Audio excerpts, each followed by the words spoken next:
Hey guys, how's it going? Kevin Cleary here with a knife video for you. Today it's going to be my full review and discussion of the Civivi Asticus. Now, I have to say, I'm sure Civivi, when making this video, was like just trolling the whole knife community, thinking to themselves, every reviewer, every, buddy who makes a video for Instagram, everyone who even, talks about this knife has got to say Asticus, and they're just laughing at the laughing in the back of the factory. That's like one of those Bart Simpson phone calls getting someone to say something ridiculous. I will say, outside of the name, which is rather unfortunate, this is actually a pretty decent knife. What attracted me to it, it's got good looks. I really find this to be an attractive knife. I don't know, there's a certain amount of subjectivity to that for sure. Really, really nice hollow ground blade, making this really thin behind the edge, and that great Civivi action that we're all used to. So for all of those reasons, I was pretty curious to pick this up. And frankly, I have not been disappointed. I'm actually pretty happy with this knife overall. There are a couple of things that are not ideal, and I'll talk about that as I work my way through the various features on the knife. But let's start off with size and weight. That is something that I really do like. They've done a great job with delivering a large knife that is not too bulky or too heavy. So 8 and 13/16 overall, so that's a little more than 8 3/4. 3 and 13/16 on the blade. Again, that's a little more than 3 3/4. 5-inch handle. Okay, so that's the closed length right here, 5 inches. 4 and 1/8 on the grip area. So lots and lots of room there for even the biggest of hands.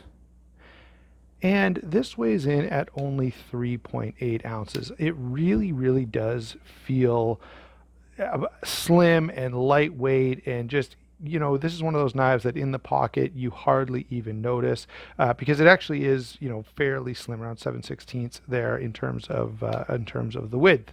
Okay, so size and weight I think is fantastic on this knife. Total win here. There's what could I possibly complain about at an almost 9-inch knife that weighs less than 4 ounces? Just fantastic. All right, now as we move along, perhaps we'll find some things to complain about. So let's keep going. We've got a really nice D2 blade here. I love the satin finish. I love the way that they've ground this, and I especially love the hollow grind. If you're a person who carries a folding knife and you ever do any kind of kitchen-y type stuff with it, this is going to serve you so, so well. That hollow grind makes this thing slice like a dream. And, that's the biggest feature that I love about this blade. That and the satin finish. I will say this. So this is a D2 drop point blade. We've got a top swedge here, hollow grind, satin all around. The one thing I would say is, if I could, be in charge of production at Civivi, or materials testing or something like that, I would rather see this done in the 9CR18 MOV. I really would, especially because, I've been, this summer it's hot, it's humid, and I've had a couple of D2 blades that didn't hold up super well. They were fine, but they got a little bit of rust. Now the satin finish helps with that for sure, but why not go with a stainless steel? It just seems like, I don't know, it would have been a better option. So that's my biggest complaint on this blade, which is hardly a complaint at all because D2 is really nice. The second complaint I have is actually one that's more about the way they've ground this top swedge. Okay, and it's really an ergonomic issue. Look how thin the back spine here is. So this is a knife that has this giant, super comfortable, super generous finger choil, and it really sets me up to want to, hold the knife like this. And yet the spine is so thin here. They've really grinded this away. So I like the look of this, and they could have kept it. Just make it, just barely touch it. You can get the design effect of that swedge and still leave me some material back here. And I kind of wish, not kind of, I really wish they would have done that. So that's really the only thing that I don't like about this. Yes, it's D2. D2 is going to be great. With the satin finish, it's going to be better for rust than some others, but again, I could kind of wish that it was 9CR18 MOV. Again, you can oil this, just make sure, well, if you use your folding knife for any food stuff, make sure you use a food safe oil. And I do, like, it's not that I go in the kitchen and get a folding knife to use all the time, but if it's the knife I've got in my pocket and I'm, out and about, I may use it to cut up my kid's lunch, or I may use it to peel an apple, or, if I've got that knife on me and I need it, I want to know that I can use it for food. So if I'm going to oil a blade, I always use food safe oil. Moving on. The action on this, there's really not a lot to say here, guys. Like, Civivi action is really, really nice, and it's consistently been nice, and this is no different. So, really nice detent, very small flipper tab there, still works really, really well. The liner lock is very accessible. The blade will drop shut. Now, there's a little bit of pressure from that liner lock that's making it not just a totally free dropper. Okay, so I've got to shake it down a little bit to get it to close, but the action is very, very enjoyable on this. I did have one person say to me, this feels a little uncomfortable, the liner there. Now, I really don't find it, as I was cutting with this, for me, this liner, it does have some jimping on it, okay, but it kind of lands right in the crease of my finger. So when I was using this, I didn't really find it to be an issue. I guess it may depend on how you grip. Yeah, you might be able to grip it in just the right way that it's a little uncomfortable. For me, not a problem. And actually, since we're talking about that liner, let's go on and talk about the ergonomics, the handle, and all that stuff a little bit. So again, not much to say about action. It's just a nice Civivi action. Everything's accessible. So now we can talk about ergonomics. So they did, I had a couple of people mention that as a hotspot. To me, it's not really that big of a deal. And what I would say, we'll start with comfort since we kind of went there. What I would say about this knife is it's good, it's comfortable, but it's not amazing. All right, we've all had knives. Let me submit, let's say the Recon 1. Okay, or the Spyderco Stretch. Both of these are just really, really comfortable. Like, they feel fantastic in hand. And so these I would give, perfect marks for ergonomics. This is not quite as good. So I'll move these out of the way. We'll bring these back in for comparisons in a couple of minutes, but just to give you an idea, the ergonomics are good, but they're not mind-blowing. I don't pick this up and think to myself, this was, the most perfectly hand-fitted knife that's ever existed, but it's not uncomfortable either.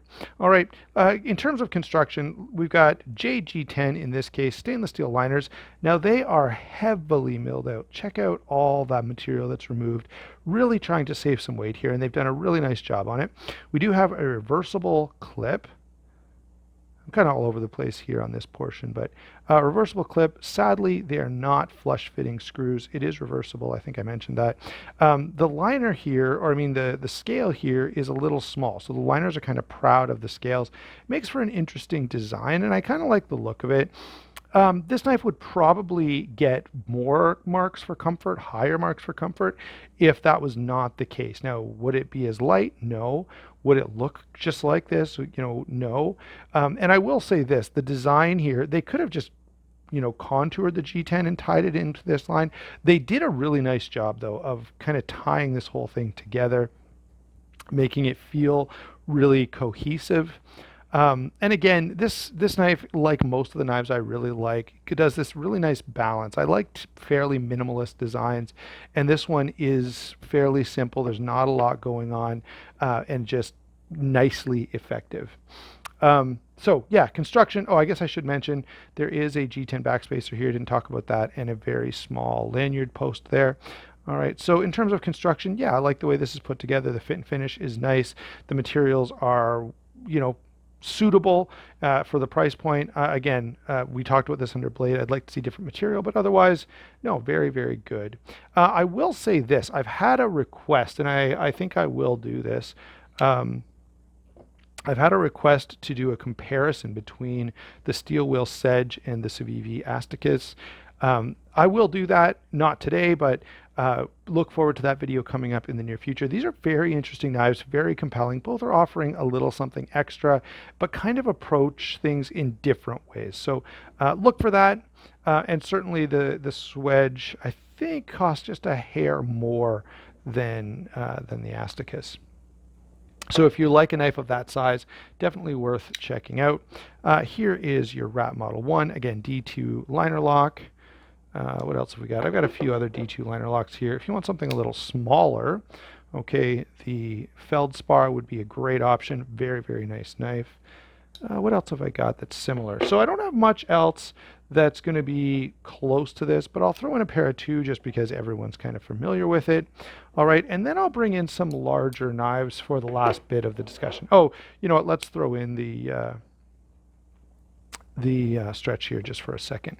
Okay, and that would be a good option. The stretch or something equivalent, the Indela or something might be a good option if you want something slim and easy to carry but in stainless steel. Now, let me switch gears a little bit because the philosophy of this knife is a little hard to deal with. Okay, let's see here.